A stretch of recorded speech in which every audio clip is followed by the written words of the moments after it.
कोई मामला नहीं है, ये वोट की खोट है।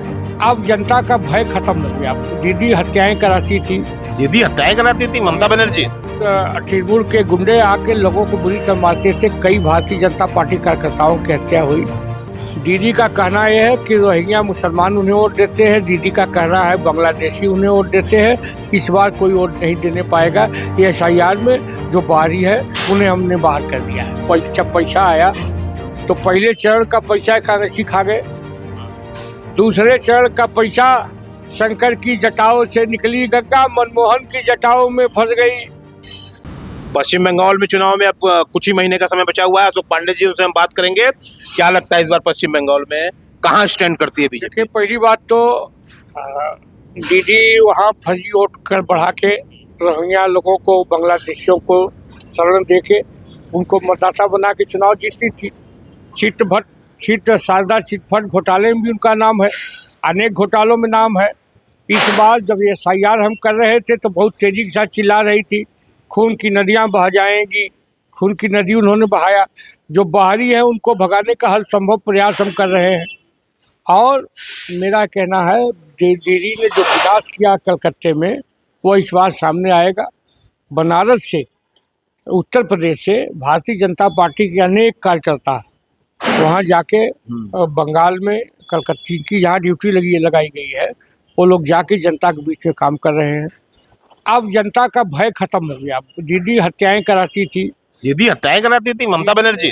तृणमूल के गुंडे आके लोगों को बुरी तरह मारते थे। कई भारतीय जनता पार्टी कार्यकर्ताओं की हत्या हुई। उसके पहले वह काम वहाँ कम्युनिस्ट पार्टी करती थी। दीदी को भी बुरी तरह पिटाई करने का काम करती थी। मेरा कहना है कि अब भारतीय जनता पार्टी कार्यकर्ता गली मोहल्ले में लोगों का भय खत्म करने में कामयाब हो गए। जब भय खत्म होगा दीदी का, निर्भय होकर चुनाव होगा, पारदर्शिता के आधार पर चुनाव होगा। ये तय है कि भारतीय जनता पार्टी सरकार बनेगी, इसमें कोई दो राय नहीं है। भारतीय जनता पार्टी का ग्राफ बहुत तेजी के साथ ऊपर जा रहा है, खास करके बंगाल में। दीदी का कहना है कि मुस्लिम भी उन्हें वोट देते हैं, हिंदू भी उन्हें वोट देते हैं। दीदी का कहना यह है कि रोहिंग्या मुसलमान उन्हें वोट देते हैं। दीदी का कहना है बांग्लादेशी उन्हें वोट देते हैं। इस बार कोई वोट नहीं देने पाएगा। ये SIR में जो बाहरी है उन्हें हमने बाहर कर दिया है। बाहरी को बाहर कर दिया। बाबरी मस्जिद का बड़ा जिक्र हो रहा है। देखिए, बाबरी मस्जिद वहाँ एक मुस्लिम थे, हुमायूं कबीर, उन्होंने एक लाइन दे दिया कि बाबरी मस्जिद हम वहाँ बनाएंगे। उनको क्या पता कि बाबर इस देश में आक्रांता था। डॉक्टर लोहिया कहते थे, समाजवादी कहते थे कि हर हिंदू मुसलमान को समझना चाहिए बाबर गजनी और गोरी हमलावर और लुटेरे थे। शेर शाह सूरी, रजिया और रसखान हमारे पुरखे थे। इस बात को नहीं पता है, क्योंकि उनको वोट चाहिए। बाबरी मस्जिद कह के उनको दो काम हो जाएगा, उनको मजे का चंदा आ जाएगा, उनका धंधा भी चल निकलेगा। और वो भी जो दो भाई हैं हैदराबाद वाले, उन्हीं तरह मालपुआ खाने लगेंगे राजनीति में।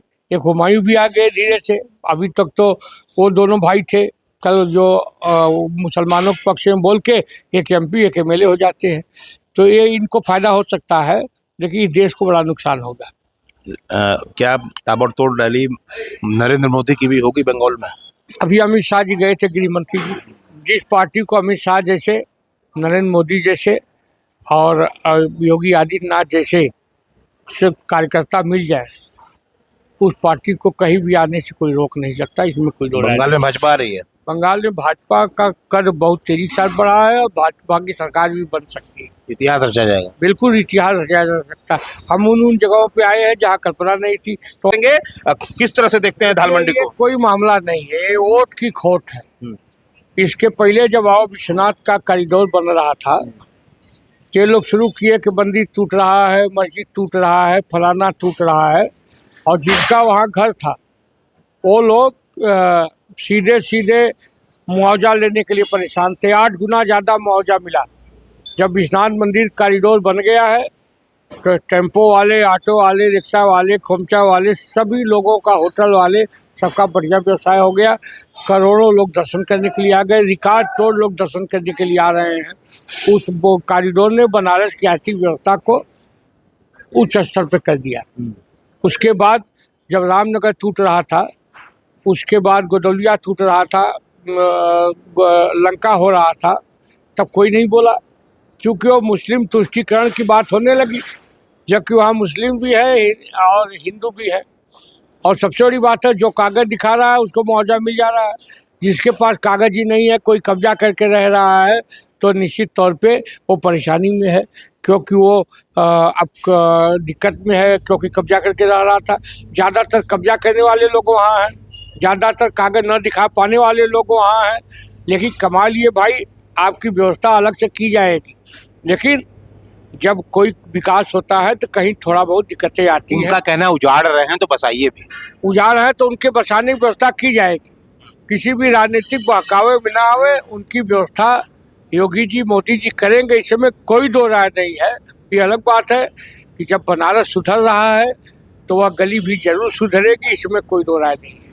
लोग कह रहे हैं विनाश कर रहे हैं मोदी जी काशी का। देखिए, विनाश तो जब बाबा विश्वनाथ का कॉरिडोर बन रहा था तब भी कह रहे थे कि बाबा विश्वनाथ छोटे से कमरा में रहे और दो लोटा जल लगा के 25 कमरा में रहा। ये नहीं चलेगा ना। मेरा ही कहना है कि जब बदलाव हो रहा है, ये भोले की नगरी है, भोले ही अगर सुसज्जित नहीं रहेंगे, बढ़िया कॉरिडोर नहीं रहेगा तो दुनिया में आएगा कौन। सही बात है ना। कांग्रेस के लोगों का कहना है कि माँ गंगा ने मोदी जी के रूप में एक पापी को बुला लिया है। ऐसे ऐसे बयान भी कांग्रेस के लोग दे रहे हैं। जब माँ गंगा का जब शुरू हुआ सौंदर्यीकरण, माँ गंगा का प्रदूषण मुक्त करने की पैसा आया, तो पहले चरण का पैसा कांग्रेसी खा गए। दूसरे चरण का पैसा शंकर की जटाओं से निकली गंगा मनमोहन की जटाओं में फंस गई और सब करोड़ों खा गए। अब जब से मोदी जी आए हैं, अनेक वाटर ट्रीटमेंट प्लांट चल रहे हैं, अनेक योजनाएं चल रही हैं। गंगा जी का इतना जल तो साफ हो ही गया कि झमाझम प्रियंका भी कूद के नहा लेनी और कूद के नहा लिए अखिलेश यादव भी। तो जब झमाझम नहाओगे भी और गंदा बताओगे, दोनों नहीं चलेगा अखिलेश भाई। कुंभ में नहाते हो, दूसरे कहते हो पानी गंदा क्यों नहाए। मेरा कहना है कि वोट की खोट खत्म करिए। बनारस विकास कर रहा है तो विकास की दौड़ में सब दौड़िए, वरना दौड़ते दौड़ते कांग्रेसी हाशिए पे आ गए। कांग्रेस को अब कोई वोट देना नहीं पसंद करता। राहुल गांधी लगभग पागल घोषित हो चुके हैं। मेरा कहना है राहुल गांधी पागल घोषित हो चुके हैं लगभग देश को, बल्कि हमारे एक मुख्यमंत्री आसाम ने तो कहा था कि उनको पागल घोषित कर दिया जाए। उनकी पार्टी के लोग कह रहे हैं, अभी मणिशंकर अय्यर ने कहा कि हम इंदिरा गांधीवादी हैं, राजीव गांधी है, लेकिन राहुल गांधीवादी नहीं है। कांग्रेसी अनेक उनसे नाराज हो रहे हैं। मेरा ही कहना है कि विकास की दौड़ में, लोकतंत्र में विपक्ष भी एक खंभा होता है, उसको भी दौड़ना चाहिए। विकास की दौड़ में जो अच्छा काम है उसका समर्थन करना चाहिए। तो अशोक पांडे जी थे दाल मंडी का, ये पूरी तरह से समर्थन कर रहे हैं कि विकास के लिए थोड़ी बहुत चीजें होती हैं, टूटती हैं, लेकिन जो हाय तौबा मची हुई थी कॉरिडोर में, उसके बाद क्या हुआ सबने देखा। दाल मंडी में भी ऐसे ही विकास होगा, इनका ये कहना है। ये विकास की ओर है बनारस। धन्यवाद।